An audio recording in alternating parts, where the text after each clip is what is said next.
Good morning, everybody. It's now been 5 days since the heartbreaking tragedy in Newtown, Connecticut. 3 days since we gathered as a nation to pray for the victims. And today, a few more of the 20 small children and 6 educators who were taken from us will be laid to rest. We may never know all the reasons why this tragedy happened. We do know that every day since, more Americans have died of gun violence. We know such violence has terrible consequences for our society. And if there's even one thing that we can do to prevent any of these events, we have a deep obligation, all of us, to try.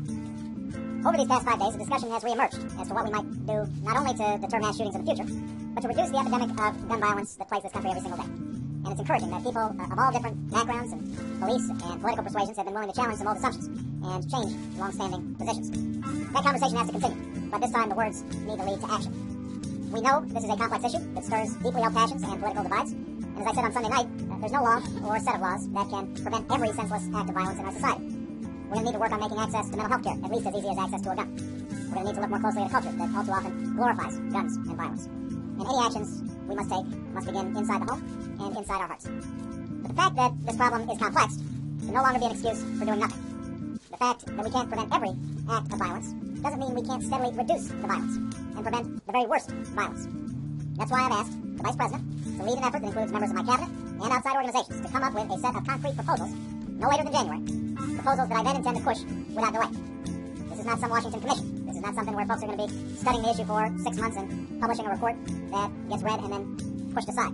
This is a team that has a very specific task to pull together real reforms right now. I asked Joe to lead this effort in part because he wrote the 1994 crime bill that helped law enforcement bring down the rate of violent crime in this country. That plan, that bill also included the assault weapons ban that was publicly supported at the time by former presidents, including Ronald Reagan. The good news is there's already a growing consensus for us to build from. A majority of Americans support banning the sale of military-style assault weapons. A majority of Americans support banning the sale of high-capacity ammunition clips. A majority of Americans support laws requiring background checks before all gun purchases so that criminals can't take advantage of legal loopholes to buy a gun from somebody who won't take the responsibility of doing a background check at all. I urge the new Congress to hold votes on these measures next year in a timely manner. And considering Congress hasn't confirmed the director of the Bureau of Alcohol, Tobacco, and Firearms in 6 years, the agency that works most closely with state and local law enforcement to keep illegal guns out of the hands of criminals, I suggest that they make this a priority early in the year. Look, like the majority of Americans, I believe that the Second Amendment guarantees an individual right to bear arms. This country has a strong tradition of gun ownership that's been handed down from generation to generation. Obviously, across the country, there are regional differences. There are differences between how people feel in urban areas and rural areas. And the fact is, the vast majority of gun owners in America are responsible. They buy their guns legally, and they use them safely, whether for hunting or sport shooting, collection or protection. But you know what? I am also betting that the majority, the vast majority of responsible law-abiding gun owners would be some of the first to say that we should be able to keep an irresponsible, law-breaking few from buying a weapon of war. I'm willing to bet that they don't think that using a gun and using common sense are incompatible ideas. That an unbalanced man shouldn't be able to get his hands on a military-style assault rifle so easily. That in this age of technology, we should be able to check someone's criminal records before he or she can check out at a gun show. That if we work harder to keep guns out of the hands of dangerous people, there would be fewer atrocities like the one in Newtown, or any of the lesser-known tragedies that visit small towns and big cities all across America every day. Since Friday morning, a police officer was gunned down in Memphis, leaving 4 children without their mother. 2 officers were killed outside a grocery store in Topeka. A woman was shot and killed inside a Las Vegas casino. 3 people were shot inside an Alabama hospital. A 4-year-old was caught in a drive-by in Missouri and taken off life support just yesterday. Each one of these Americans was a victim of the everyday gun violence that takes the lives of more than 10,000 Americans every year. Violence that we cannot accept as routine. So I will use all the powers of this office to help advance efforts aimed at preventing more tragedies like this. We won't prevent them all, but that can't be an excuse not to try. It won't be easy, but that can't be an excuse not to try. And I'm not going to be able to do it by myself.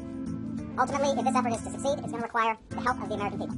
It's going to require all of you. If we're going to change things, it's going to take a wave of Americans, mothers and fathers, daughters and sons, pastors, law enforcement, mental health professionals, and yes, gun owners, standing up and saying, enough, on behalf of our kids. It will take commitment and compromise, and most of all, it will take courage. But those of us who are sent here to serve the public trust can summon even one tiny iota of the courage those teachers, that principal in Newtown, summoned on Friday.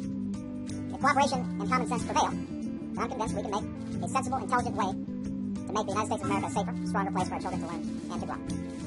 Thank you. I've got David Jackson. Give up my gun when everybody else does.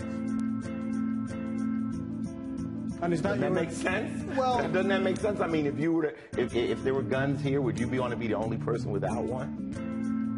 So do you carry guns routinely at home? I mean, you have a gun at home? Yeah, it's legal in the United States. It's part of our Constitution. You know, the right to bear arms is because that's the last form of defense against tyranny. Not to hunt, it's to protect yourself from the police. And do you see any link between that and these sorts of incidents? No. Nah, not really. You know what I'm saying? If somebody wants to kill people, you know, they don't need a gun to do it. Makes it easier though, doesn't it? Not really. You can use you can strap explosives on your body. They do that all the time.